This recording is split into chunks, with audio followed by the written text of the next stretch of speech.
Mr. Rops here, and we are given triangle ABC with sides AB is 10 and AC is 8. So here's A, we'll make this 10, and B and C is 8, and we're looking for the longest possible length of BC.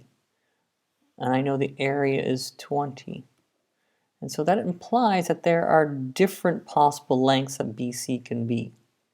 Well, I know that I have my area formula. Area is equal to half AB sine C, where C is the included angle. So in this case, it's going to be 10, 8 for A and B, and then my included angle is A, which I don't know.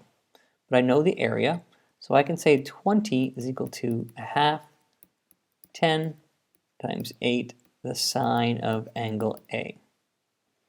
Well, if I do some computations here, this is 80 divided by 2 is 40. So 20 is equal to 40 sine of A. And so the sine of A is equal to 20 over 40, which is a half. And so now I need to find A. But here's the thing. When I want to find A, I have to really think about all the possible values that A could be. So I'm going to make sure I'm in degrees because I can see those angles better. And let's go and do sine x, and we'll make this 0.5. Oh, delete that, so 0.5. And if I look at my window, I'm going to go 0 to 360. Well, A I know has to be less than 180 because more than that is a triangle. And so if I graph it now, I can find these values. While that's graphing, we should also recognize that this is one of the special triangles. So we should get a nice angle. And if you know it without graphing it, great. Well, there are two values here. And if I go second trace, find the intersection of those two, I get the one over here is 150. And so it might be an obtuse angle of 150 degrees, or it might be this one over here. Well, by symmetry, I know it's 30 degrees more to 180, so I'm going to guess that this is going to be 30. So if I trace and ask for 30 degrees, I can clearly see it's 0.5. And so the other angle for A, or angle A, is equal to 30 degrees.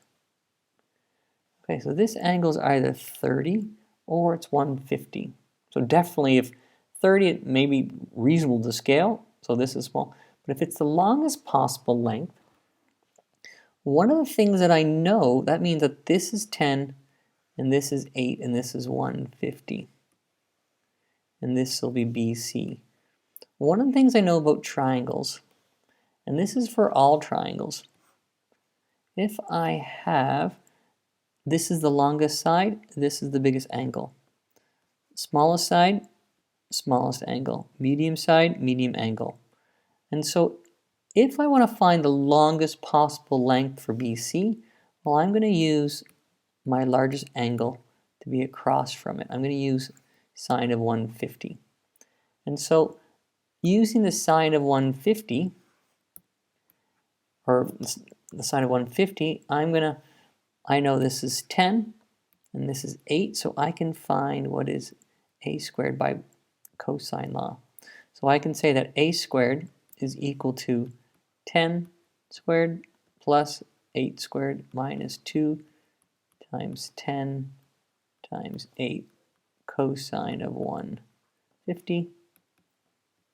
And if I put this all on my calculator, if I go the second, I'm going to go 100, 10 squared plus 64 minus 80 times 2 is 160 cosine of 150, and I get A is equal to 17.4 is the longest length of BC. So we use the idea that there are two possible angles for A because it's sine, and from that we can find the longest side for BC, or we could have also found the shortest side.